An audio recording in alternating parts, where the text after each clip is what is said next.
नमस्कार दोस्तों, मैं सत्येंद्र मौर्य। स्वागत है आपका सत्येंद्र मौर्य के इस नए वीडियो में। आज हम लोग पढ़ने चल रहे हैं चैप्टर 5।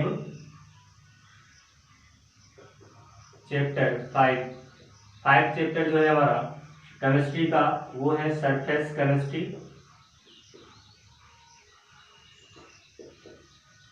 सरफेस केमिस्ट्री हम पढ़ेंगे। सरफेस यानी कि एक सतह होती है, अभी बात करेंगे उसके बारे में। तो यहाँ पर दोस्तों मैं बात करना चाहूँगा कि इसके पहले का जो वीडियो है, यानी कि चैप्टर नंबर 4 जो है वो पूरी तरह से कंप्लीट हो चुका है। आपको जितने भी लेक्चर्स वहाँ पर दिए गए हैं, वो सारे लेक्चर्स में मैंने चैप्टर 4 जो आपका केमिकल काइनेटिक्स था, मैंने कंप्लीट कर दिया है। और आपके एग्ज़ाम के पर्पज़ से बेटा वो बहुत इंपॉर्टेंट है, उसमें न्यूमेरिकल्स बहुत आते हैं। ऐसे पूछ लिया जाता है, जैसे आपको कई सारे न्यूमेरिकल्स दिए गए थे, आपने किया नहीं किया, अच्छी बात है अगर किए हैं तो उसका आंसर आपको आया। तो दोस्तों वहाँ पर जो है वो पूरी तरह से चैप्टर कंप्लीट है, आप उसे अच्छे से पढ़ेंगे और जानेंगे कि क्या होता है क्या नहीं होता है। आगे बात करूँ मैं, तो जो हमारा चैप्टर नंबर 5 है वो सरफेस केमिस्ट्री जो है, इस चैप्टर में हम लोग बात करते हैं कि जो भी घटना होनी है, जैसे कि एक सॉलिड है, एक हम सॉलिड लेते हैं, कोई भी सॉलिड, तो सॉलिड का ये जो जगह है, ये और ये मतलब जो सरफेस यानी जो ऊपरी भाग है, जो उसके ऊपरी भाग है, उसी ऊपरी भाग को, ये जो भाग है इसी को हम क्या कहते हैं, सतह, यानी कि क्या कहेंगे हम, सरफेस कहेंगे। क्या कहेंगे? सरफेस कहेंगे। तो सतह हम, यानी कि केमिस्ट्री की ऐसी भाषा, हम सतह का जो अध्ययन करने चल रहे हैं, यानी जो केमिस्ट्री में, यानी जो रसायन विज्ञान में हमें सतह के बारे में पढ़ना है, वही हमारा क्या है, सतह यानी सरफेस केमिस्ट्री है, सतही केमिस्ट्री है, सतह रसायन है। तो इसमें क्या होता है, इसमें हम लोग सतह का तो अध्ययन करेंगे। सतह का अध्ययन करने से पहले हम लोग सरफेस केमिस्ट्री के बारे में जान लेते हैं। तो हम क्या कह रहे हैं, सतह का अध्ययन ही करेंगे, तो यानी केमिस्ट्री की वह शाखा जिसके अंतर्गत हम पदार्थों के सतह का अध्ययन करते हैं, पदार्थों के सतह का अध्ययन किया जाता है, सरफेस केमिस्ट्री कहलाता है। आप इसकी परिभाषा नोट कर सकते हैं, रसायन विज्ञान की भाषा जिसके अंतर्गत हम पदार्थों के सतह का अध्ययन करते हैं या सतह के गुणधर्मों का अध्ययन करते हैं, वही हमारा क्या है, रासायनिक वो सरफेस केमिस्ट्री है। ठीक है, इतना हो गया। इसमें जो भी है, जैसे कि आपको कोई भी पदार्थ आएगा और इसकी सतह पर आकर लग जाएगा, कोई भी पदार्थ आपका आ रहा है और इसकी सतह पर आकर लग जा रहा है। जैसे कि आप सिंपल सा देखते हैं ना, जैसे कि आपका क्या है, एक क्या कहते हैं, गाड़ी है, गाड़ी के ऊपर आकर क्या होती है, धूल जम जाती है। धूल क्यों जम गई, कैसे जमी, क्या वजह है धूल जमने का, तो ये सब जितना भी अध्ययन करेंगे वो सब क्या होगा, एक सतह का अध्ययन होगा, यानी एक सरफेस केमिस्ट्री के अंतर्गत हम अध्ययन करने चल रहे हैं इसमें। अब जैसे कि आप बात करते हैं कि एक स्पंज लेते हैं, यानी कि एक सोख्ता बोल सकते हैं, स्पंज। और जैसे कि स्पंज की बात करूँ मैं यहाँ पर, तो ये जैसे है, इसके अंदर का ये स्पंज जो है, जैसे हम इसे इरेज करते हैं, तो ये एक स्पंज है। अगर मैं इसे पानी में डुबा दूंगा तो ये पूरा पानी क्या कर लेगा, एब्जॉर्ब कर लेगा, यानी अवशोषित कर लेगा। ठीक है, लेकिन जब मैं इसे क्या कर रहा हूँ, इरेज कर रहा हूँ, तो ये केवल ऊपरी पृष्ठ पर क्या हो रहा है, चिपक जा रहा है। ये जो इंक है, ये जो इंक है या फिर यहाँ पर जो डस्ट है, वो केवल इसी सतह पर क्या हो रहा है, जब हो जा रहा है, चिपक जा रहा है, इसके अंदर नहीं जा रहा है, यानी इस स्पंज के अंदर नहीं जा रहा है, केवल ऊपर ही क्या हो रहा है, चिपक जा रहा है। तो सतह पर, ये जो सतह पर घटना हो रही है, इसी सतह का क्या करते हैं, हम अध्ययन करते हैं। तो हमने कहा रसायन विज्ञान की भाषा था, जिसके अंतर्गत हम पदार्थों के सतह का गुणधर्म का अध्ययन करते हैं या किया जाता है, सरफेस केमिस्ट्री कहलाता है। आपने इसमें दो वर्ड सुने होंगे, आपने, मैं बताता हूं आपको। एक वर्ड आपने सुना होगा, एब्जॉर्प्शन। एब्जॉर्प्शन, एब्जॉर्प्शन सुना होगा। एब्जॉर्प्शन का मतलब होता है अवशोषण। क्या होता है? अवशोषण होता है। यानी अवशोषण क्या है, और दूसरा है एडजॉर्प्शन। इसका मतलब होता है अधिशोषण। देखिए, दो चीजें हमने यहाँ पर डिस्क्राइब किया, एक है अधिशोषण और एक है अवशोषण। एब्जॉर्प्शन हमने आज तक पढ़ते हुए आए हैं हम लोग, एब्जॉर्प्शन क्या होता है यानी अवशोषण क्या होता है। अवशोषण आप सभी लोग जानते हैं।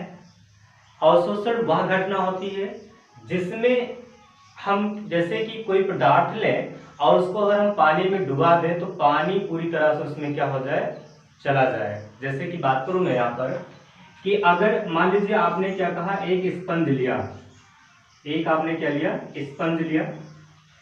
अगर आपने एक स्पंज लिया, इस स्पंज को पानी में डुबा दिया तो पानी क्या हुआ, इसके अंदर बाहर यानी पूरी तरह से इसमें पानी क्या हुआ, अंदर चला गया, पूरी तरह से इसमें पानी भर गया। जैसे आप क्या करते हैं, टोस्ट लेते हैं ना, ब्रेड लेते हैं, टोस्ट लेते हैं, ब्रेड डबल रोटी जो भी हो, तो आप उसको जब लेते हैं तो चाय या दूध में जब आप उसे डुबाते हैं तो दूध और चाय क्या होती है, उसके अंदर तक यानी उसके पूरे सतह यानी पूरी तरह से उसके अंदर क्या होता है, भर जाता है, वो पूरी तरह से पानी को सोख लेता है। अब जैसे स्पंज की बात करूं मैं, स्पंज जैसे मैंने सोखता कहा, स्पंज की बात करूं तो स्पंज को क्या करते हैं हम, अगर पानी में डालते हैं तो पानी क्या करता है, पानी को वो क्या कर लेता है, सोख लेता है, यानी उसमें पानी पूरी तरह से अंदर बाहर भर चुका है। तो ये होता है अवशोषण। अवशोषण क्या है, अवशोषण किसी पदार्थ के द्वारा पूरे पानी को क्या कर लेना, अवशोषित कर लेना। किसी पदार्थ के द्वारा पानी को अंदर और बाहर, देखिए दो चीज होता है। मैं बात करूं यहाँ पर कि अगर यहाँ पर मैं बात करूं तो ये क्या है, अगर मैं इसकी बात करूं तो ये है सरफेस, क्या है, सरफेस है, और ये क्या है, बल्क है। ये क्या है, बल्क है, यानी ऐसे कहते हैं बल्क। बल्क मतलब होता है गूदा, और ये सरफेस है और ये क्या है, गूदा है। तो बल्क, सरफेस और बल्क के अंदर पानी पूरी तरह से चला जाता है। जब सरफेस और बल्क यानी गूदे में पूरी तरह से अगर पानी चला जाएगा तो उसे हम क्या कहेंगे, अवशोषण कहेंगे। लेकिन अब हम बात करते हैं यहाँ पर अधिशोषण की, तो अधिशोषण एक सतही घटना है। इसकी जो भी घटना होती है कहाँ पर होती है, एक सतह पर होती है, सतह से ज्यादा नहीं, मतलब सतह के अंदर कोई भी घटना नहीं होगी। जैसे आप एक चौक लीजिए, क्या करिए, एक चौक लीजिए, उस चौक को क्या करेंगे, हमने क्या लिया, एक चौक लिया, चौक को हमने कहां पर डाल दिया, इंक में डाल दिया। इंक, जब हमने चौक को इंक में डाला तो हम देखते हैं कि जो हमारा चौक है उस चौक के बाहर इंक का जमाव हो जाता है, उस चौक के बाहर इंक का जमाव हो जाता है, लेकिन इंक अंदर नहीं जाती है, इंक जो होती है अंदर नहीं जाती है। तो इस तरह से क्या होता है, एक आप अपने दैनिक जीवन में एग्जाम्पल कर सकते हैं। आप एक चौक लीजिएगा, चौक लेंगे और उसको कहाँ पर डालेंगे, इंक में डालेंगे। जब आप इंक में डालेंगे तो क्या हो जाएगी, इंक इस चौक पर चिपक जाएगी, लेकिन चौक के अंदर नहीं जाएगी। चौक के अंदर जो इंक का घोल बना है, जो हमारा इंक का घोल बना है, घोल बनाने में हमको पता है क्या क्या लगा है, इंक लगा है और क्या लगा हुआ है, जल। तो जल के अणु इसके अंदर चले जाएंगे, ये इंक, ये जो चौक होगी अंदर से तो गीली हो जाएगी, अंदर से गीली भी रहेगी, लेकिन ये अंदर गीली रहेगी लेकिन नीली नहीं रहेगी। गीली रहेगी लेकिन नीली नहीं रहेगी। नीली कहाँ पर रहेगी, सरफेस पर, सरफेस पे नीली रहेगी लेकिन अंदर नीली नहीं रहेगी। लेकिन स्पंज की अगर मैं बात करूं, स्पंज में क्या होगा, वो अंदर बाहर पूरी तरह से गीला भी रहेगा और नीला भी रहेगा। ठीक है, तो ऐसे में बात कर रहा हूं यहाँ पर जो सरफेस है, इस सरफेस पे यानी कि कोई भी आपका सॉलिड जो है, कोई भी पदार्थ लीजिए, आपने लाकर यहाँ पर रख दिया, रखने के बाद क्या हुआ, यहाँ पर आपकी धूल आई, धूल आएगी और इस पर क्या हो जाएगी, अपना जमाव कर लेगी। आपका कोई गैस का मॉलिक्यूल आया, वो भी क्या कर लेगी, यहाँ पर जमाव कर लेगी। मतलब सारे मॉलिक्यूल्स यानी जो भी आपके कंपोनेंट होंगे, जो भी आपके घटक होंगे, वो क्या कर लेंगे, इसकी सरफेस पर, इसकी सतह पर आकर लग जाएंगे, लेकिन अंदर नहीं जाएंगे। तो अधिशोषण में हमने क्या कहा, अधिशोषण वह घटना है जिस पर कोई भी कंपोनेंट, कोई भी घटक आकर दूसरे घटक पर लग जाता है लेकिन उसके अंदर नहीं जाता है, अंदर नहीं जा पाता है, क्या कहलाता है, अधिशोषण कहलाता है। इसकी जो लैंग्वेज है बेटा आपने आप बुक से लिखिएगा, जो समझाने का काम में आपको समझा देता हूँ। यहाँ पर कोई भी आपको डेरिवेशन न्यूमेरिकल्स नहीं कराए जाएंगे, ये केवल आपके थ्योरी बेस पर है ये चैप्टर पूरी तरह से। तो आपके अधिशोषण और अवशोषण में हमने एग्जाम्पल भी ले लिया। अब इस एक एग्जाम्पल हम इसमें और भी लेंगे लेकिन थोड़ा सा जानने के बाद।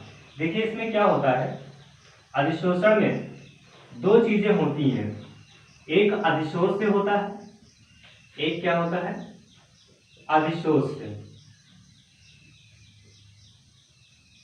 और एक अधिशोषक होता है, अधिशोषक। अधिशोष और अधिशोषक इसे बोलते हैं एडजॉर्बेंट और इसे बोलते हैं एडजॉर्बेंट। एडजॉर्बेंट देखिए अधिशोषण हमने कहा कि ये एक सतही घटना है, ये सतह के द्वारा संपन्न होती है। और इसमें दो चीजें हमने कहा, जैसे आपने पढ़ा है अभी तक जो विलयन पढ़ा हमने, विलयन में हमने पढ़ाया आपको कि दो चीजें होती हैं। विलयन में आपका क्या होता है, दो चीजें होती है, एक होता है विलायक और एक क्या होता है, विलय। उसी तरह से यहाँ पर हम पढ़ेंगे जो हमारा क्या है, एडजॉर्प्शन है, इसमें हम लोग पढ़ेंगे क्या, अधिशोष और अधिशोषक। तो विलायक क्या करता है, विलायक में आपका विलय क्या होता है, विलीन होता है। विलायक में आपका विलय क्या होता है, विलीन होता है।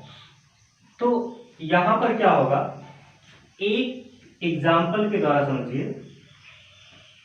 एग्जाम्पल में हम क्या ले रहे हैं, एक एग्जाम्पल लिया, इसकी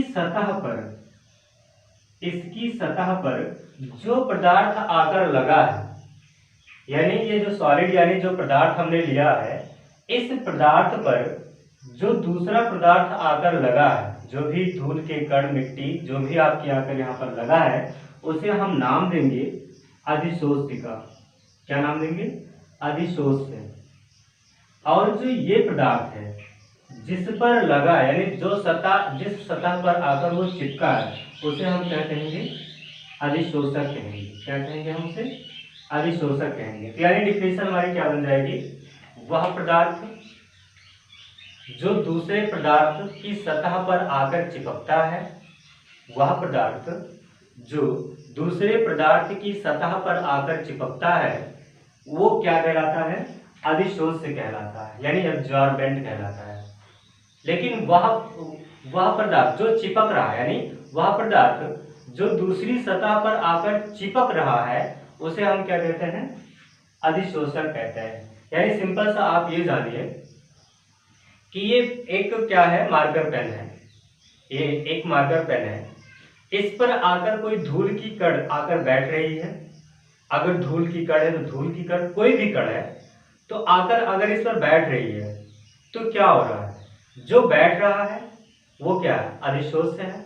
और जिस पर बैठ रहा है, यानी जो मार्कर पेन इस पर जो बैठ रहा है, वो क्या है, ये जो मार्कर पेन है ये क्या हो जाएगी, अधिशोषक हो जाएगी। और जो बैठ रहा है वो क्या हो जाएगा, अधिशोष से हो जाएगा। हाँ, यहाँ पर मैं इसके द्वारा भी समझा सकता हूँ अधिशोषण। जैसे कि मैंने कहा कि ये एक सतह है, ये एक सरफेस है, बाहरी सरफेस है, अंदर वाला तो अंदर है, इसके अंदर है, मैं इसको खोलूंगा, ओपन करूंगा तो मिलेगा। तो ये एक सरफेस की बात कर रहा हूँ। तो ये जो सरफेस है, ये जो सतह है, इसी सतह पर क्या हो रहा है, कोई धूल की कण आकर बैठती है, तो इसके अंदर तो जा नहीं पाएगी, तो धूल की कण इसकी सतह पर आकर बैठी है, जमाव की है, यही घटना ही क्या कहलाती है, अधिशोषण कहलाती है। तो इस तरह से हमने जाना अधिशोषण और अधिशोषक क्या होता है। तो आप यहाँ से भी नोट कर सकते हैं जो बोला गया उसे भी, और अपनी बुक से भी आप नोट्स को बना सकते हैं। दूसरा हमने कहा यहाँ पर हम लोग जानेंगे अधिशोषण जो होता है वो कितने प्रकार का होता है।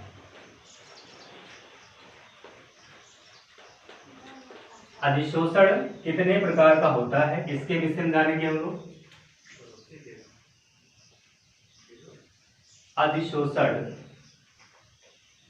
के प्रकार। अधिशोषण के प्रकार, अधिशोषण के प्रकार जानने से पहले हम थोड़ा सा, हमने जो आपको एग्जाम्पल दिया वो एग्जाम्पल थोड़ा सा देख लेंगे, फिर आप अधिशोषण के प्रकार में चलेंगे। अधिशोषण का जो एग्जाम्पल है, आपने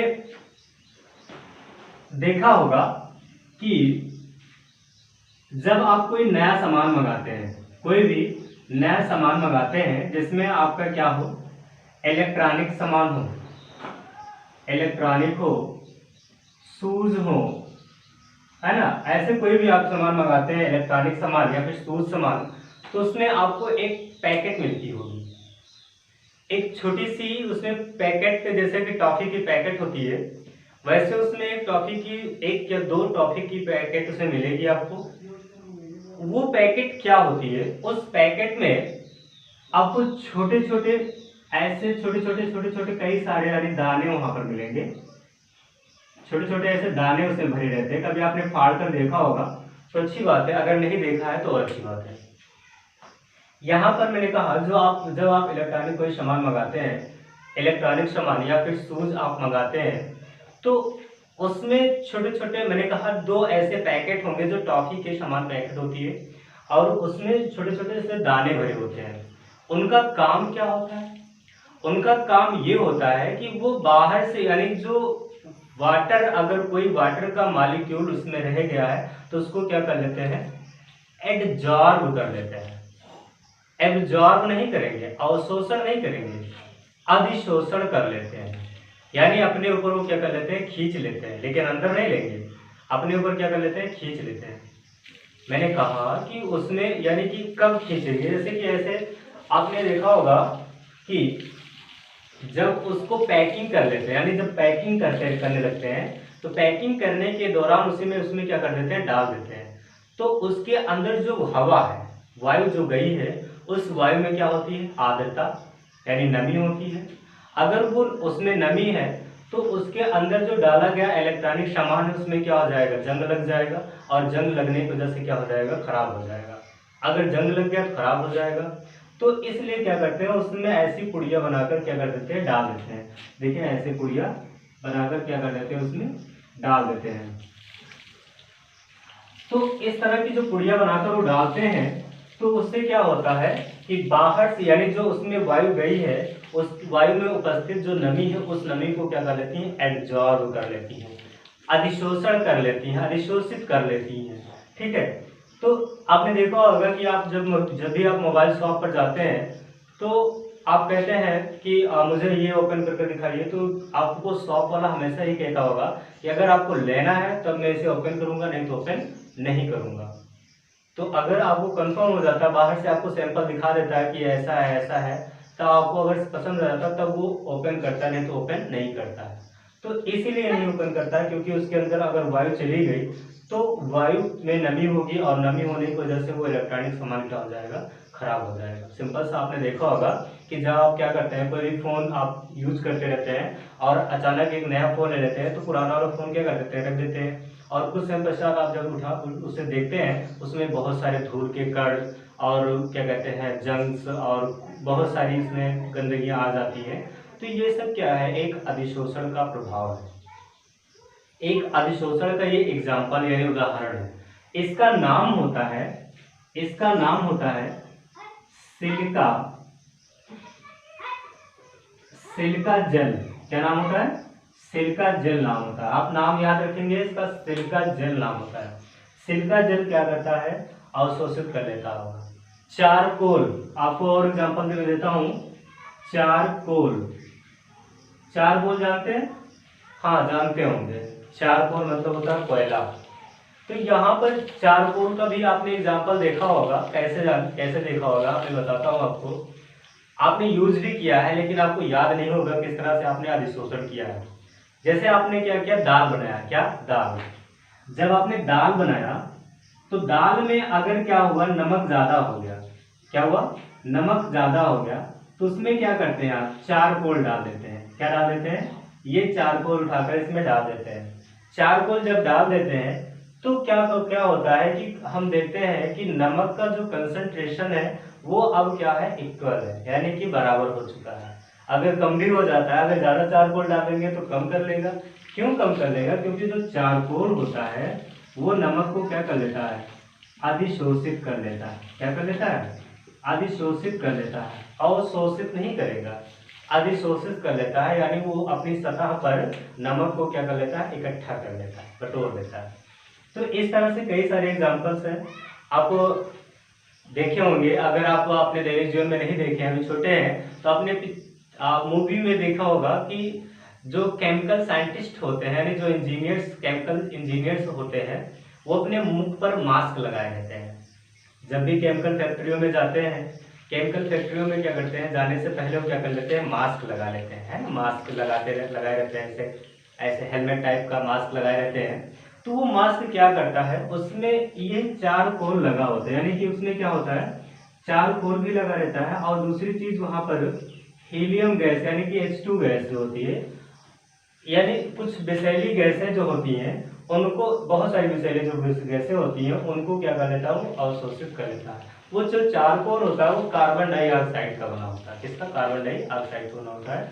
तो ऐसे कई सारे आप हाँ, तो वहां पर उस तरह का चारकोल यूज होता है। जो मास्क लगाए रहते हैं, वहां पर जो विषैली गैसें रहती हैं, उन विषैली गैसों को क्या कर लेता है, वो अधिशोषित कर लेता है। ठीक है, एक एग्जांपल ये हुआ आपके दैनिक जीवन में। एक एग्जांपल और भी देखते हैं हम लोग। आपने देखा होगा RO, देखा है, पानी भी पिया होगा। रिवर्सिबल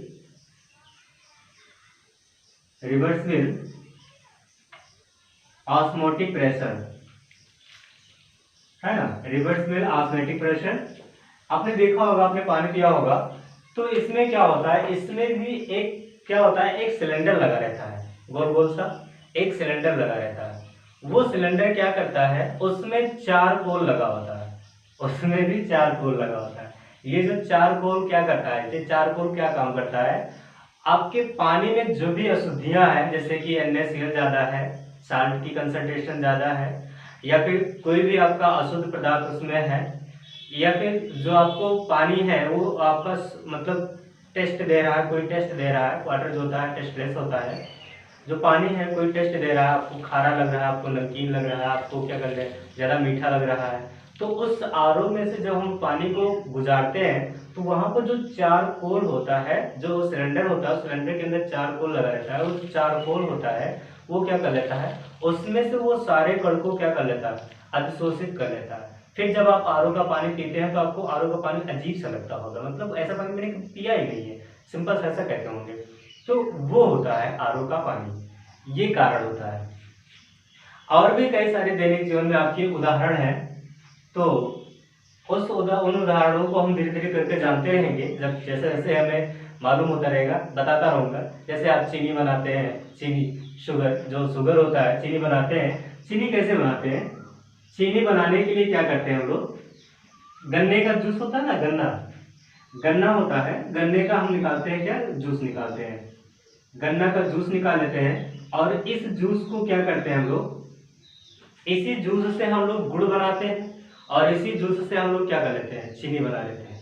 कैसे बना लेते हैं भाई, एक ही जूस है, इससे गुड़ और चीनी कैसे बना लिए, जूस यानी गुड़ अगर बनाना है तो सिंपल सा गन्ना का जूस निकालिए और उसे गर्म कीजिए, गर्म करने के बाद आप क्या कर लेंगे, उसका जूस, उसके जूस से क्या कर लेंगे, आप गुड़ बना लेंगे।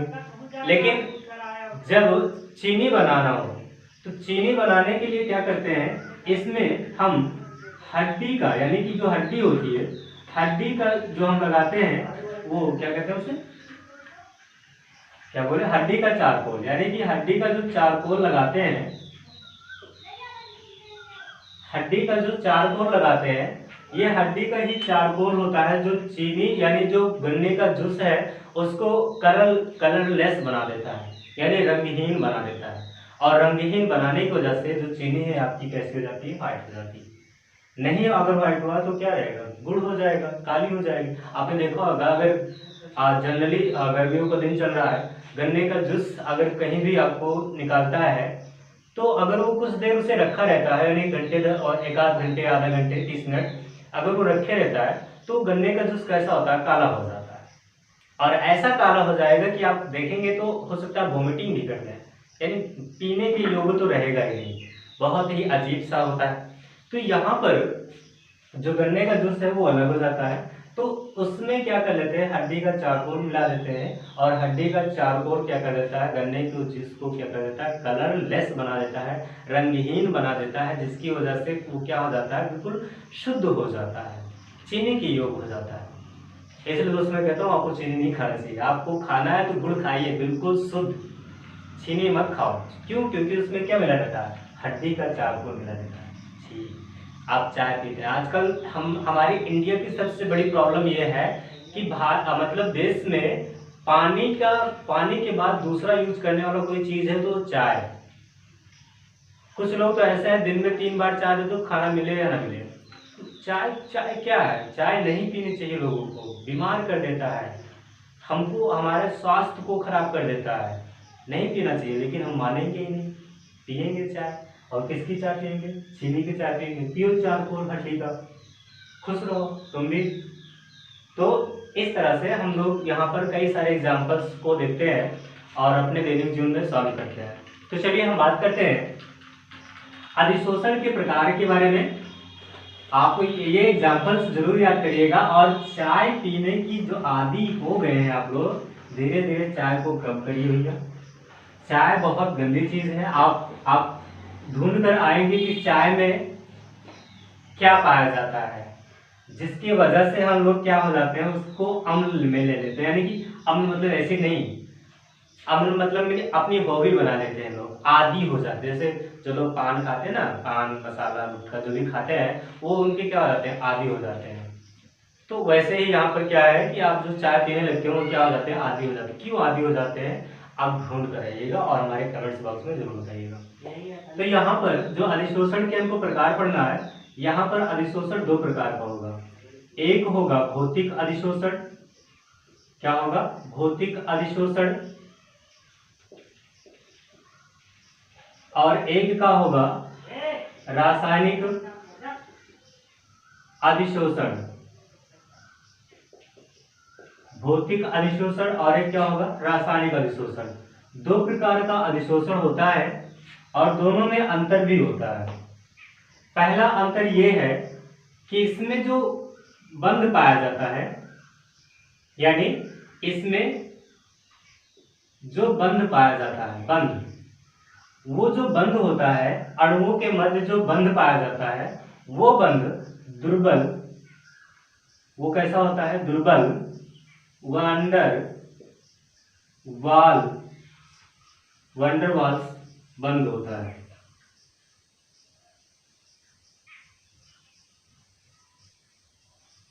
वांडर वाल्स बॉन्ड, ठीक है। जो वांडर वाल्स बंद होता है वो कैसा होता है, दुर्बल वांडर वाल्स बंद होता है। और इनके मध्य जो होता है, इनके मध्य सह संयोजक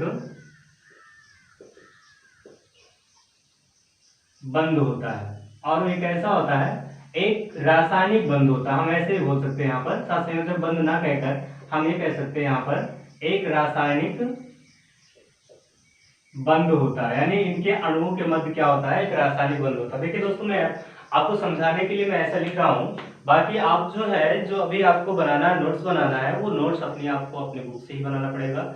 इसलिए यहाँ पर टॉपिक मुझे समझना है, मतलब कितने टॉपिक हैं, क्या क्या है, ये सब चीज़ों को देखना है और जानना है। तो बहुत अच्छे तरीके से मैं आपको बता रहा हूँ कि इसमें क्या होता है, दुर्बल वांडर वाल्स बल होता है, और इसमें क्या होता है, एक रासायनिक बंध होता है। यानी अधिशोषण जो फिजिकल यानी भौतिक जो अधिशोषण है, इसमें कह रहा हूँ मैं, एक दुर्बल वांडर वाल्स बल होता है। अब इसको समझेंगे आप क्या करते हैं, जैसे मैंने यहाँ पर कुछ लिखा, ये देखिए ऐसे लिखा ना। अब मैं क्या करूं, बहुत आसानी से ये क्या हो गया, इरेज हो गया, टूट गया, हट गया। ऐसे ही आप करते हैं, जैसे आपकी कार है, कार पर क्या हुआ, धूल जम गई, और आपने क्या किया, उसे हाथ से साफ कर दिया, काम खत्म। यानी कार और धूल के मध्य एक बहुत ही क्षीण दुर्बल बल काम किया, जिसे हम नाम क्या दिए, वंडर वाल्स बल नाम दिया।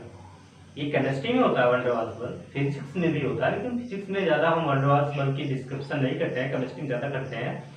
लेकिन अगर यहाँ पर मैं बात करूँ जो आपका रासायनिक बंध है, अगर रासायनिक अभिक्रिया के द्वारा कोई भी केमिकल्स बन गया तो उसे क्या हम आसानी से तोड़ सकते हैं? नहीं तोड़ सकते। जैसे कि अगर मैं बात करूं कि कोई धातु है, कोई भी आपकी धातु हो और उस धातु के ऊपर कोई भी आपका वायु की कण यानी वायु आ जाए, वायु आने के बाद उसमें जंग लग, जैसे कि आपका जंग मान लीजिए बाद में लगेगा, आपका एल्युमिनियम है, एल्युमिनियम के पास क्या आई? वायु आई और वायु से अभिक्रिया किया और क्या बना लिया? Al2O3 बना लिया, Al2O3 बना लिया। अब Al2O3 यहाँ पर Al2O6 होगा मेरे ख्याल से, आप बैलेंस करके देखिएगा, Al2O6 बना लिया। तो जो Al2O6 है, क्या अब इसे हम आसानी से तोड़ सकते हैं? नहीं तोड़ सकते हैं। Al2O6 जो है, क्या हम इसे अब आसानी से तोड़ सकते हैं? तो कहेंगे हम इसे आसानी से नहीं तोड़ा जा सकता है, इसे आसानी से नहीं तोड़ा जा सकता है। तो हम इस तरह जो करते हैं, 1 2 2 4 और 1 5, Al2O5 हो जाएगा, तब भी नहीं आएगा ना, ये तो कितने बंद हो गए? 5 है ना, और यहाँ भी 5, 3 ही बंद ही बनाता है। तो एक Al क्या करेगा? Al2O3 ही होगा, Al2O3। तो इस तरह से हो जाएगा ये Al2O3 है ना, 1 2 3 1 4 1 2 3, अभी ज्यादा है 3 रहेगा, तो इस तरह से जाएगा Al2O3। तो यहाँ पर इस तरह ये एग्जाम्पल सही है। तो Al2O3 जो बन चुका है, अब ये टूटने वाला नहीं है। तो इस तरह से क्या होता है कि एक जो रासायनिक अधिशोषण होता है, उसमें जो रासायनिक बंध के द्वारा आपके बन जाते हैं, अधिशोषण हो जाता है, वहां पर उस जल्दी से हम तोड़ नहीं सकते हैं। दूसरा है इसमें, दूसरा मैं बात करता हूं कि ये स्पेसिफिक नहीं होते हैं, स्पेसिफिक नहीं होते हैं, ये स्पेसिफिक नहीं होते हैं। और इसमें मैं बात करूंगा, ये स्पेसिफिक होते हैं, ये स्पेसिफिक होते हैं, यानी कि इसमें भेदभाव नहीं है।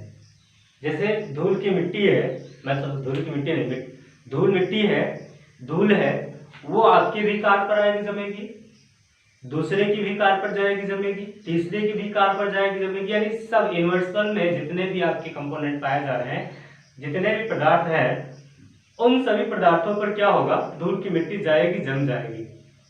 उसको भेदभाव नहीं करना है, लेकिन इसमें भेदभाव होता है। ये जो एल्युमिनियम है, एल्युमिनियम ऑक्सीजन से अभिक्रिया करेगा और किसी से नहीं करेगा। क्या आपने कभी देखा है एल्युमिनियम को जिंक से अभिक्रिया करते हुए? नहीं देखा है। क्या आपने कभी देखा है एल्युमिनियम को SO4 से अभिक्रिया करते हुए? नहीं देखा है। देखा होगा, AlSO4 देखा होगा, जनरली देखा होगा, लेकिन यहां पर मैं बात करूं एल्युमिनियम और जिंक की, तो क्या ये अभिक्रिया करता है? नहीं करता है। तो इस तरह से कहा गया कि ये जो रासायनिक अधिशोषण है, ये क्या होता है? स्पेसिफिक होता है, यानी एक अपनी क्वालिटी बनाकर रखता है कि मुझे इनसे अभिक्रिया करनी है और इनसे अभिक्रिया नहीं करनी है। लेकिन यहाँ पर कोई भी स्पेसिफिक नहीं है। धूल की मिट्टी आएगी, हमारे ऊपर भी जमेगी, तुम्हारे ऊपर भी जमेगी, तुम्हारे ऊपर भी जमेगी, सबके ऊपर जम जाएगी। तो इस तरह से हम क्या करते हैं कि क्या होता है? स्पेसिफिक होता है। जैसे आपके घरों में क्या होता है कि कुछ बच्चे ऐसे होते हैं जो क्या कहते हैं कि कद्दू की, लौकी की, तोरी की, भिंडी की, आलू की, गाजर की, जिसकी भी सब्जी मिल गई सब खा लेते हैं। लेकिन कुछ लोग ऐसे होते हैं जिनको भिंडी की सब्जी चाहिए तो चाहिए, मटर पनीर चाहिए तो चाहिए, मैं मटर पनीर खाऊंगा नहीं तो नहीं खाऊंगा, है ना। तो ऐसे होते हैं, यानी जो ये ऐसे होते हैं जो मटर पनीर खाते हैं, खाएंगे नहीं खाएंगे, तो वो क्या होते हैं? स्पेसिफिक होते हैं और ये ज्यादा लाडले होते हैं। ऐसा भी है, ये लाडले नहीं होते हैं, क्योंकि उनको सब खा लेना है, कोई मतलब नहीं, कुछ भी बना कर दे तो खा लेंगे सब। ये हो गया, दूसरा पॉइंट हो गया। तीसरा पॉइंट देखिएगा, इसमें ताप का प्रभाव होता है। ताप यानी ताप को अगर बढ़ाएंगे, ताप को अगर बढ़ाएंगे तो भौतिक अधिशोषण क्या हो जाएगा, बढ़ जाएगा, और रासायनिक अधिशोषण भी क्या हो जाएगा, बढ़ जाएगा। तो ताप का भी प्रभाव होता है, और भी कई सारे प्रभाव हैं, देखते हैं, एक मिनट। हाँ दोस्तों, क्या बात कर रहे थे? अभी वो बच्चों का रिजल्ट आया हाई स्कूल इंटर, तो बच्चे मिठाई लेकर आए थे, इसलिए रोकना पड़ा। तो आप भी अच्छी मेहनत करिए, आपका भी रिजल्ट अच्छा आएगा, आपका भी इस बार बोर्ड एग्जाम है। तो इसलिए दोस्तों, जो भी है पढ़ाया तो सबको जाता है, आप जानते ही हैं, बराबर में लेक्चर दे रहा हूँ, ऐसा तो है नहीं किसी को अलग बिठा कर पढ़ा रहा हूँ, सबको साथ पढ़ा रहा हूँ। तो यहाँ पर किसका नंबर कम आ रहा है, किसी का नंबर ज़्यादा आ रहा है, ये आपकी मेहनत के ऊपर डिपेंड करता है, आपकी मेहनत के ऊपर निर्भर करता है कि आप कितना मेहनत कर रहे हैं, आप कितना पढ़ रहे हैं।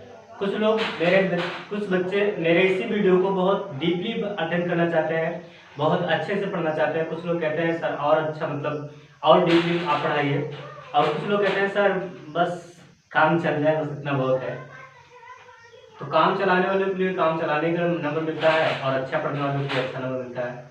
यहाँ पर जो हम बात कर रहे थे ताप, तो यहाँ पर जो ताप है, इसका जो ताप होगा, अगर इसका ताप कम होगा, यानी यहाँ पर अगर ताप कम होगा, भौतिक अधिशोषण में अगर ताप कम होगा तो ये ज़्यादा अच्छा काम करेगा।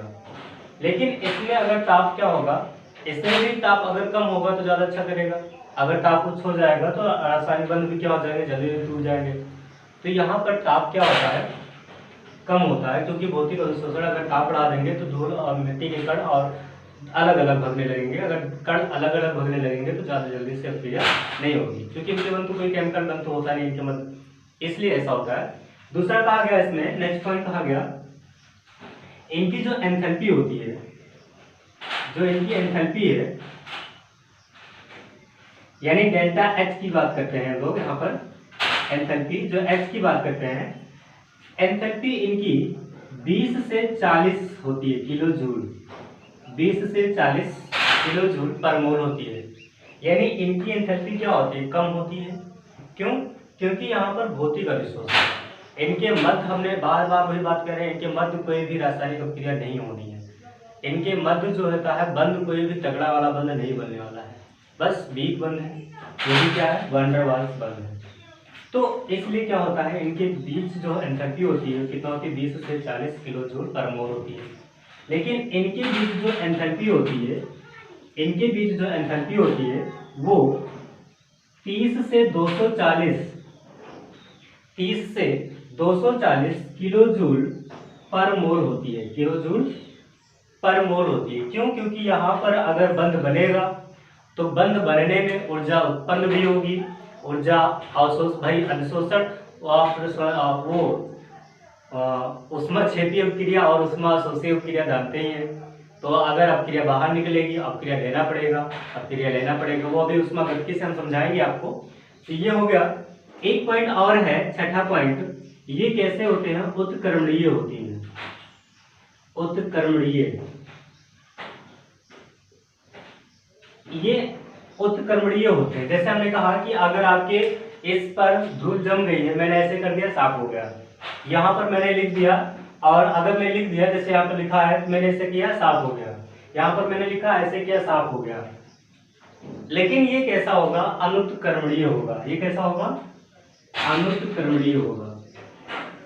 ये कैसा होगा, अनुत्कर्मणीय होगा। अगर यहाँ पर जो प्रोडक्ट बन गया है वो टूटने वाला नहीं, जो भी बन गया है वो टूटेगा नहीं, और यहाँ पर बन गया है तुरंत टूट जाएगा। ठीक है। एक पॉइंट और आपका, सातवां पॉइंट, ये क्या होता है, गैस की प्रकृति पर, यानी गैस की जो प्रकृति होगी उस पर निर्भर करता है, उस पर निर्भर करता है। ये गैस की प्रकृति पर निर्भर करता है, और ये भी गैस की प्रकृति पर निर्भर करता है, दोनों। ये भी निर्भर करता है, निर्भर करता है, ये भी निर्भर करता है। गैस की प्रकृति मतलब क्या होता है, जैसे कि आपका गैस है कार्बन डाइऑक्साइड, ये क्या हो जाती है बहुत ही निम्न ताप पर, यानी बहुत ही जल्दी क्या हो जाती है द्रव में बदल जाती है। जितनी जल्दी कोई भी गैस द्रव में बदल जाएगी उतनी ही जल्दी वो क्या हो जाएगी, किसी दूसरे पर आकर चिपक जाएगी। जैसे आपने कहा कि आपका H2O है, आपके एनवायरनमेंट में घूम रहा है। अगर H2O एनवायरनमेंट में घूम रहा है हवा के साथ, और जैसे ही उसका टेम्परेचर डाउन हुआ, वो क्या हुआ, किसी सतह पर आकर क्या हो जाता है, चिपक जाता है ना, चिपक जाता है। आपने देखा होगा कि जब हम फ्रिज से बोतल को निकालते हैं, कोई ठंडा पानी या ठंडा पानी, आप पानी को लीजिए, ठंडा पानी, बहुत फ्रीजिंग पानी लीजिए और उसको ग्लास में डाल दीजिए। ग्लास आपका स्टील का है, ग्लास के बाहर पानी आ गया, कैसे आया, कहाँ से आया, ये सारे आपको एग्जांपल्स यानी कि जो उदाहरण मतलब क्वेश्चंस होता है कि यही से सॉल्व होता है कि वायु में आर्द्रता होती है, वायु की आर्द्रता, अब वायु आकर ग्लास से टकराई और टकराने के पश्चात उसकी मतलब टेम्परेचर में कमी हुआ, टेम्परेचर में कमी हुआ तो वहीं पर क्या हो गई, जम गई, वहीं पर उसका संघनन हो गया। तो मतलब क्या हुआ कि यहाँ पर मैं वही बात कर रहा हूँ कि जितनी जल्दी कोई भी गैस द्रव में बदल जाएगी उतनी ही जल्दी उसका क्या हो जाएगा, अधिशोषण हो जाएगा, और उतनी ही जल्दी वहाँ पर क्या हो जाएगा, केमिकल रिएक्शन भी हो जाएगा। यानी केमिकल रिएक्शन यानी कि आपकी रासायनिक अधिशोषण हो जाएगा। गैस की प्रकृति पर ही तो निर्भर कर रहा है।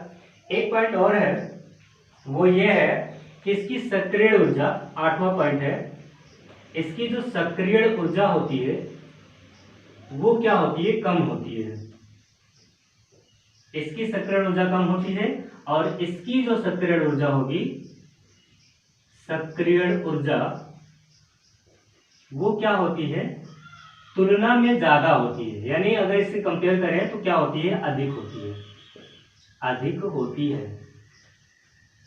मैं यहां पर बात कर रहा हूं कि सक्रिय ऊर्जा कम होती है क्योंकि यहाँ पर एक भौतिक अधिशोषण होता है, जिनके कंपोनेंट घटक अणुओं के मध्य क्या होता है, एक दुर्बल विद्युत बल या दुर्बल वान डेर वाल्स बल काम करता है, जिसकी वजह से इसकी सक्रिय ऊर्जा क्या होती है, कम होती है।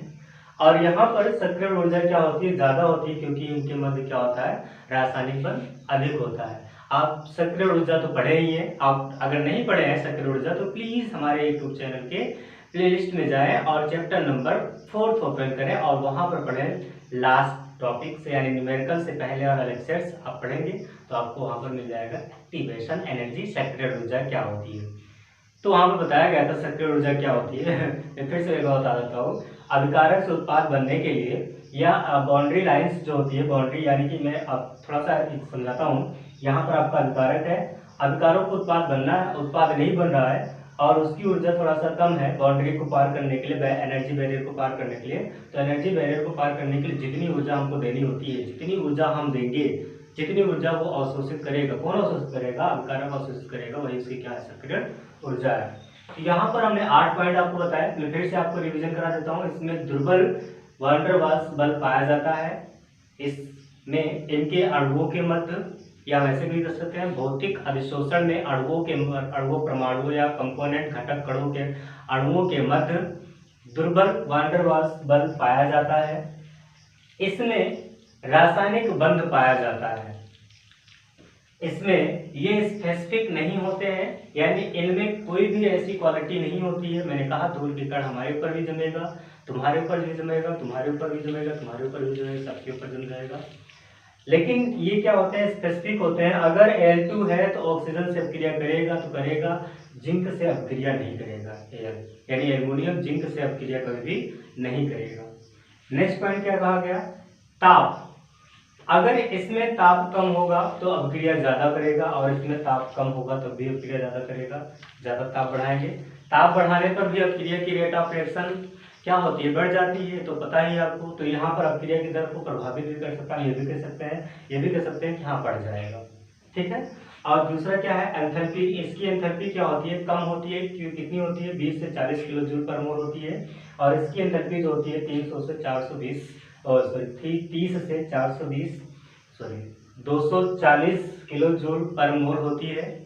और यहाँ पर कहा गया ये उत्प्रणीय होती है, यानी कार पर अगर धूल जमी उसको हटा दीजिए, आप हट जाएगा। और ये कैसी होती है, अनुक्रमणीय होती है। Al2O3 यानी एल्युमिनियम ऑक्साइड जो बन चुका है, अगर हम उसे तोड़ेंगे तो टूटेगा नहीं जल्दी से।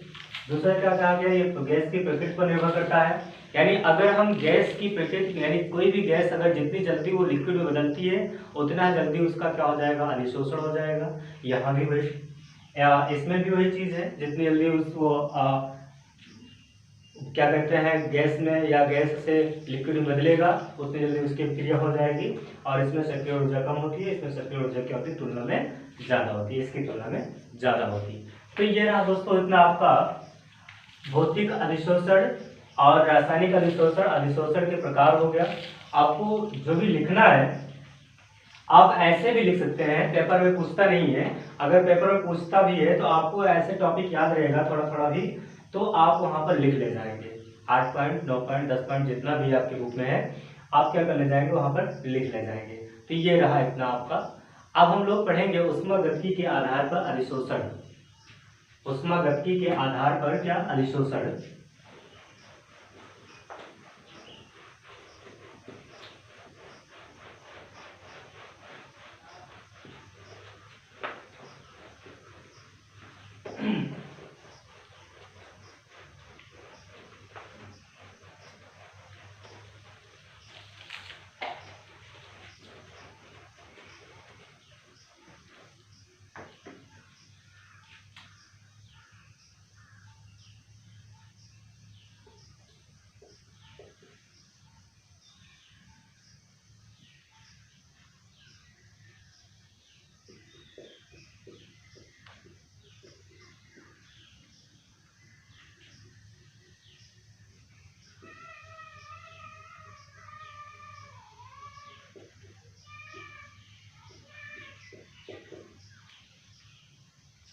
अब हम लोग पढ़ेंगे जो आपका अधिशोषण है उसका ऊष्मागतिकी पर क्या प्रभाव पड़ता है, यानी कि जो भी आपका ऊष्मागतिकी के सिद्धांत का प्रभाव जो है उस अधिशोषण पर क्या पड़ेगा, तो उस प्रभाव को हम कैसे जानेंगे। हमने कक्षा 11 में एक पढ़ा है टॉपिक, डेल्टा जी बराबर delta H minus T delta S. क्या, डेल्टा जी बराबर delta H minus T delta S, ये हमने समीकरण पढ़ा है कक्षा 11 से। तो कक्षा 11 में एक चैप्टर में हमने ऊष्मागतिकी में पढ़ा है। तो डेल्टा जी क्या होता है हम लोग जानते हैं, गिब्स मुक्त ऊर्जा होती है, गिब्स मुक्त ऊर्जा होती है। डेल्टा एच क्या होता है, एंथैल्पी होता है। क्या होता है, एंथैल्पी होता है। और टी क्या होता है, ताप होता है। एस क्या होता है, एंट्रोपी होता है। इसे हिंदी में भी इंग्लिश में भी एंट्रोपी ही बोलते हैं। तो यहां पर डेल्टा जी बराबर delta H minus delta T delta S होता है। हमने कुछ चीजें और भी पढ़ी हैं। अगर डेल्टा जी बराबर 0 होगा, अगर डेल्टा जी बराबर पॉजिटिव होगा, अगर डेल्टा जी बराबर निगेटिव होगा तो क्या होगा।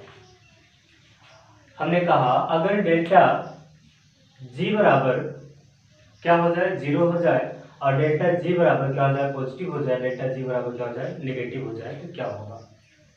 तो यहां पर मैं बात करूंगा कि अगर डेल्टा जी बराबर 0 है, डेल्टा जी बराबर 0 है, तो कोई भी प्रक्रम है तो वो प्रक्रम होता है साम्यावस्था में। या फिर हम कह सकते हैं, हाँ ठीक है, साम्यावस्था में। वो प्रक्रम कैसा है, साम्यावस्था में। लेकिन अगर डेल्टा जी बराबर पॉजिटिव हो तो कैसा प्रक्रम है, असतः प्रक्रम है।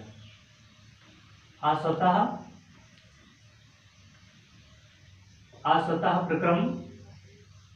और नेक्स्ट क्या है, अगर डेल्टा जी बराबर नेगेटिव आ जाए तो वो स्वतः प्रक्रम है। ये सारी चीजें हम 11th में पढ़ चुके हैं और हम यहाँ पर रिवीजन करने चल रहे हैं। हमने कहा अगर डेल्टा जी बराबर 0 आता है तो वो जो आपका प्रक्रम है वो प्रक्रम कैसा हो रहा है, साम्यावस्था में है। साम्यावस्था का मतलब क्या है कि यहाँ पर आपका जो भी प्रोडक्ट बनना है, जैसे कि यहाँ पर मैं बात करूँ तो ये प्रोडक्ट जो बनना है वो ऐसे और ऐसे भी हो सकता है, यानी कि एक साम्य अवस्था स्थापित होगी। मैं कैसे बताऊं आपको, आपने ऊष्मागतिकी का एक रूल पढ़ा है, यहाँ पर ऐसे, तो ये एक साम्य अवस्था है। क्या है? साम्य अवस्था होती है, जहां पर साम्य अवस्था को हम लोग एक और भी तीर से दिखाते हैं कुछ इस तरह से। यहाँ पर कहेंगे साम्य अवस्था। जैसे कि आपका कोई भी ठोस है और ठोस बदल रहा है किसमें? द्रव में।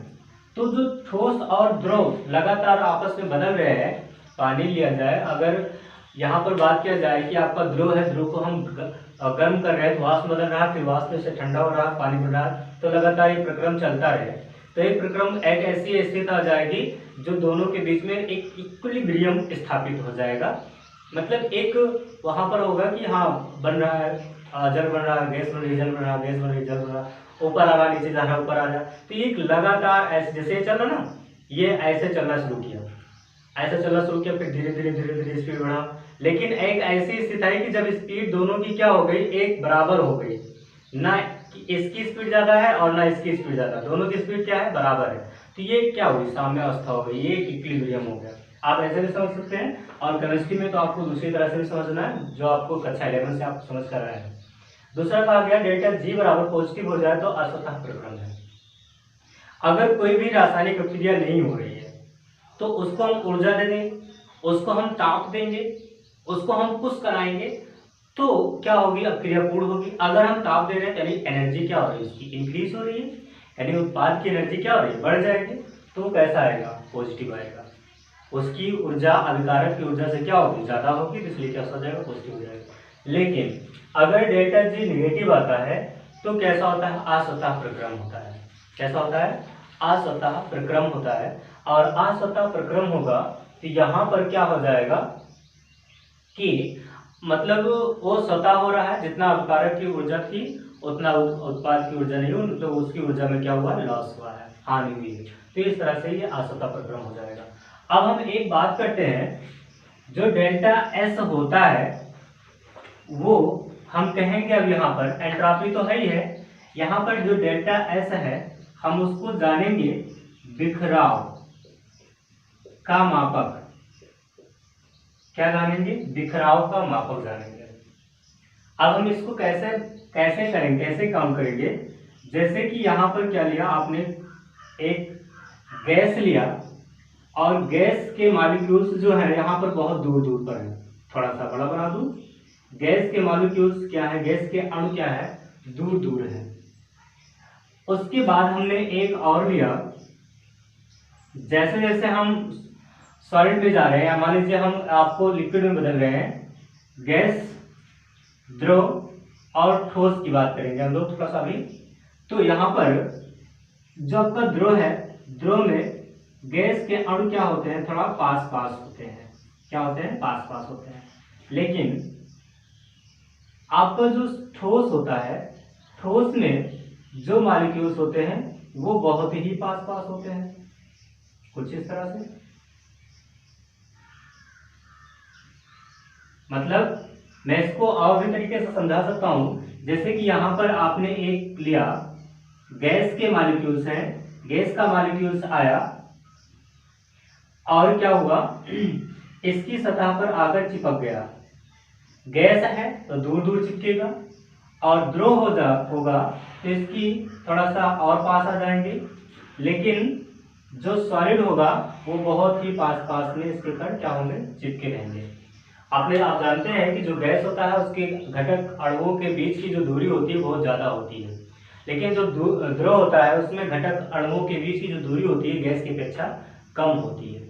लेकिन जो सॉलिड होता है उसमें घटक अणुओं की जो दूरी होती है वो बहुत ही पास होती है, बहुत ही सिमटे हुए रहते हैं। तो यहाँ पर मैं बात करूंगा कि डेल्टा एस यानी बिखराव, किसका बिखराव ज्यादा है? किसका बिखराव ज्यादा है? तो किसका बिखराव ज्यादा है? गैस का बिखराव ज्यादा है, फिर द्रव का, फिर आपके सॉलिड का, यानी सॉलिड का बिखराव क्या है? बिल्कुल ही कम है। तो यहाँ पर इस तरह से भी कह सकते हैं। अगर यहाँ पर मैं बात करूं कि अगर हम गैस से द्रव में जा रहे हैं, गैस से द्रव में जा रहे हैं तो बिखराव क्या हो रहा है, कम हो रहा है। अगर बिखराव में कमी होगी तो वो होगा नेगेटिव। क्या होगा, बिखराव में कमी होगी तो यहाँ पर हम कह सकते हैं बिखराव में कमी। अगर बिखराव में कमी होगी तो डेल्टा एस की वैल्यू कैसी आएगी, नेगेटिव आ जाएगी। कैसी होगी, नेगेटिव होगी।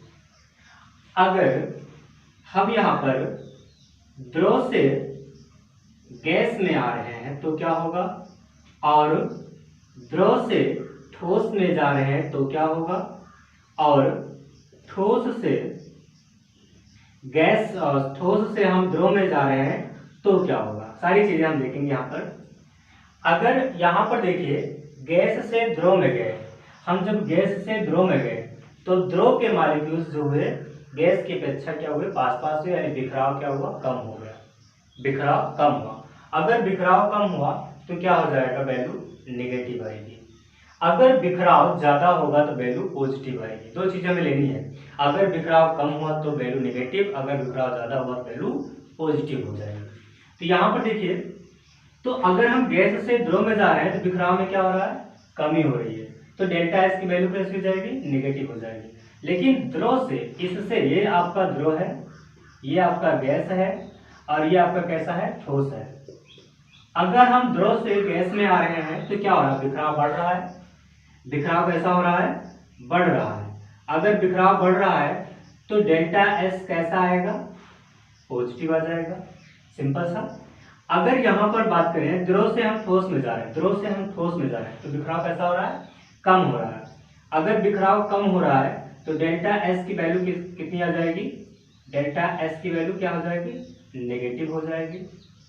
कितनी हो जाएगी, नेगेटिव हो जाएगी। तो यहाँ पर ठोस से अगर हम द्रव में जाएंगे तो क्या हो जाएगा, ठोस से अगर हम द्रव में आ रहे हैं तो क्या हो जाएगा।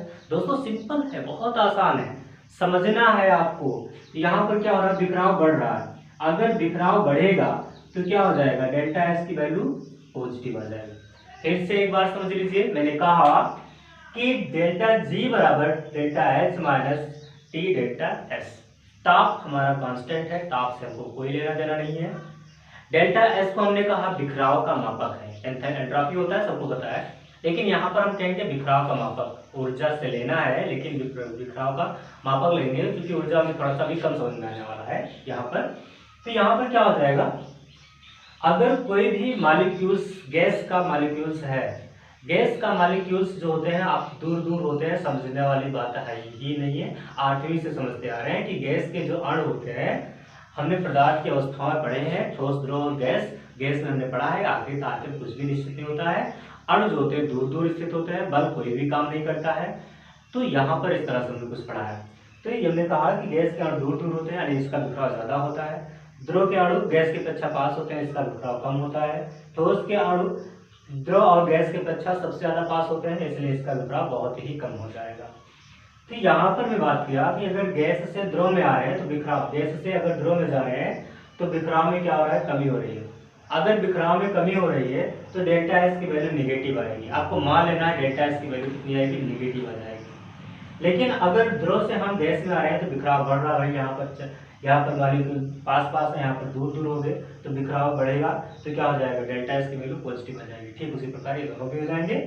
अगर द्रव से ठोस में जाएंगे, इसमें से इसमें जा रहे हैं तो बिखराव कम हो रहा है, बिखराव कम होगा तो डेल्टा एस नेगेटिव आ जाएगा। अगर ठोस से हम द्रव में आ रहे हैं बिखराव बढ़ेगा। अगर बिखराव बढ़ेगा तो हमारा डेल्टा एस की वैल्यू पॉजिटिव है, घटेगा तो नेगेटिव, बढ़ेगा तो पॉजिटिव। इतना याद करना है। अब एक चीज हमको ये बताइए यहाँ पर कि अगर हम किसी गैस के लिए या फिर हम अधिशोषण की बात करें, जो हमारा अधिशोषण होता है, जो अधिशोषण होना है, यानी कि कोई भी आपके गैस के मॉलिक्यूल्स हैं वायु में छुट्टा, जैसे आवारा होता है ना, छुट्टा घूम रहे हैं, आसानी से घूम रहे हैं, धूल के कण है वायु में घूम रहे हैं, बढ़िया सा फ्री है, जिगजैग मॉडल में बढ़िया सा गमन कर रहे हैं, मूवमेंट अपना दिखा रहे हैं। लेकिन उसी का जब अधिशोषण हो जाता है, यानी गैस के अणुओं का जब अधिशोषण हो जाता है तो उसके अणु क्या होते हैं, किसी भी दूसरे मतलब किसी भी सतह पर, किसी दूसरे पदार्थ की सतह पर क्या होता है, आकर बैठ गए। मान लीजिए यहाँ पर धूल उड़ रहे हैं, ढेर ढेर सारी धूल उड़ रही है, वो धूल आकर आपके क्या हो जाए इस मार्कर पर या फिर इस ये हमारा जो स्टिपिकल से यानी जो चश्मा है, देखिए कई सारे धूल के कण आ चुके हैं यहाँ पर। तो धूल के कण ये जो यहाँ पर आ गए हैं, जम गए हैं, अभी ये यहाँ पर था, ये यहाँ पर था, ये यहाँ पर था, ये यहाँ पर था, लेकिन अब क्या हो, पास पास आ गए। अगर ये पास पास आ गए तो यानी बिखराव में क्या हुआ, कमी हुई ना। बिखराव में क्या हुआ, कमी हुई। आप कंफ्यूज मत होइए, गैस था, अब गैस का क्या हुआ, अधिशोषण हो गया, बिखराव कम हुआ। और अगर बिखराव कम हुआ है तो क्या हो जाएगा, बिखराव में कमी हुई तो क्या हो जाएगा, डेल्टा एस की वैल्यू कितनी आ जाएगी, निगेटिव आ जाएगी। डेल्टा एस की वैल्यू क्या आ जाएगी, निगेटिव हो जाएगी। अगर हम किसी भी गैस के मॉलिक्यूल्स को हम क्या करते हैं, अधिशोषण कराते हैं तो उसका बिखराव कम हो जाएगा। और अगर बिखराव कम हो गया तो डेल्टा एस की वैल्यू क्या हो जाएगी, निगेटिव आ जाएगी। अगर दोस्तों डेल्टा एस की वैल्यू निगेटिव आ गई तो हम ऊष्मागतिकी के नियमानुसार चलेंगे। जो हमारा ऊष्मागतिकी का प्रथम सूत्र दिया गया है ये, तो कहेंगे समीकरण 1 है, तो यहाँ पर कहेंगे किसी गैस का अधिशोषण करने पर, किसी गैस का अगर हम अधिशोषण करेंगे तो क्या हो जाएगा, डेल्टा जी बराबर डेल्टा एच। अगर अधिशोषण किया है तो आपको मालूम है कि डेल्टा एस की वैल्यू क्या है, नेगेटिव आ रही है, तो यहाँ पर हो जाएगा माइनस टी ब्रैकेट में डेल्टा एस। तो क्या हो जाएगा, डेल्टा जी बराबर delta H plus T delta S. यही फार्मूला है और यही हमको प्राप्त करना था कि डेल्टा जी बराबर delta H plus T delta S. हमें यही प्राप्त करना था, जिसके लिए इतनी बड़ी माथापच्ची आपको करनी पड़ी। अब यहाँ पर इस माथापच्ची को हम समझेंगे कि क्यों हुआ, क्यों करना पड़ा। अगर डेल्टा एस बराबर 0 लिया जाए, अगर डेल्टा एस की वैल्यू 0 आती है तो प्रक्रम कैसा हो जाएगा, साम्यावस्था हो जाएगी। अगर डेल्टा एस हमारा पॉजिटिव आएगा तो प्रक्रम कैसा हो जाएगा, असतः प्रक्रम हो जाएगा। अगर डेल्टा एस हमारा नेगेटिव आएगा तो प्रक्रम कैसा हो जाएगा, कैसा हो जाएगा कि अगर डेल्टा एस की वैल्यू हमारी नेगेटिव आ जाएगी तो प्रक्रम कैसा हो जाएगा, स्वतः प्रक्रम हो जाएगा। ठीक है, तो इतनी वैल्यू को हम समझेंगे कैसे, देखिए चलिए हम नेगेटिव या पॉजिटिव से स्टार्ट करते हैं। डेल्टा एच, अगर डेल्टा एच बराबर आपका 4 है, डेल्टा एच बराबर कितना है, 4 है, और डेल्टा एस बराबर कितना है आपका, 3 है, तो समीकरण में रखिए क्या मिलेगा, 4 - 3 इक्वल टू कितना, 1, यानी पॉजिटिव में मिल रहा है हमको। क्या मिल रहा है, पॉजिटिव मिल रहा है, यानी डेल्टा जी बराबर 4, और यहाँ पर क्या हो जाएगा, ये डेल्टा एस की वैल्यू तो नेगेटिव में ही रहेगी ना, आपको मालूम है। तो यहाँ पर 3 कितना हो जाएगा, यहाँ पर 1 आ जाएगा, पॉजिटिव का 1 आ जाएगा। तो प्रक्रम कैसा हो जाएगा आपका, असतः प्रक्रम हो जाएगा। लेकिन यहीं पर अगर डेल्टा एच बराबर आपका 3 दिया जाए, डेल्टा एस बराबर आपका 4 दिया जाए, तो क्या हो जाएगा, प्रक्रम हमारा कितना वैल्यू आ जाएगा, माइनस का 1 आ जाएगा। प्रक्रम कैसा हो गया हमारा, असतः प्रक्रम हो गया, सॉरी स्वतः प्रक्रम हो गया। कैसा प्रक्रम हो गया, स्वतः प्रक्रम हो गया। लेकिन डेल्टा एच बराबर 4 और डेल्टा एस बराबर कितना हो जाए, 4, तो वैल्यू हमारी कितनी आ जाएगी, 0, जो भी क्या हो जाएगी, साम्यावस्था स्थापित हो जाएगा। तो इस तरह से हमने देखा कि अगर डेल्टा एस की वैल्यू हमारी 0 होती है तो प्रक्रम हमारा कैसा है, साम्यावस्था है। अगर डेल्टा जी यानी डेल्टा एस बराबर पॉजिटिव है, प्रक्रम हमारा कैसा, असतः प्रक्रम है। अब इसके लिए जो आपको थ्योरी है दोस्तों, न्यूमेरिकल्स या फिर जो हमने इसको समझा दिया, अब समझाने वाला चीज हमारा खत्म हुआ। अब जो भी आपका क्या है कि डेरिवेशंस तो हमने बताया, अब जो आपको थ्योरी है वो आपको अपनी बुक से सॉल्व करना है, आपकी बुक बताएगी आपकी थ्योरी। आज के लिए इतना बहुत। आपको अगर हमारा लेक्चर्स या हमारा वीडियो अच्छा लगा है तो प्लीज़ हमारा वीडियो सब्सक्राइब, लाइक और कमेंट्स करिएगा, शेयर कर दीजिएगा, क्योंकि आपके दोस्त भी इसको पढ़ सकें। आज के लिए इतना बहुत। थैंक यू, धन्यवाद दोस्तों।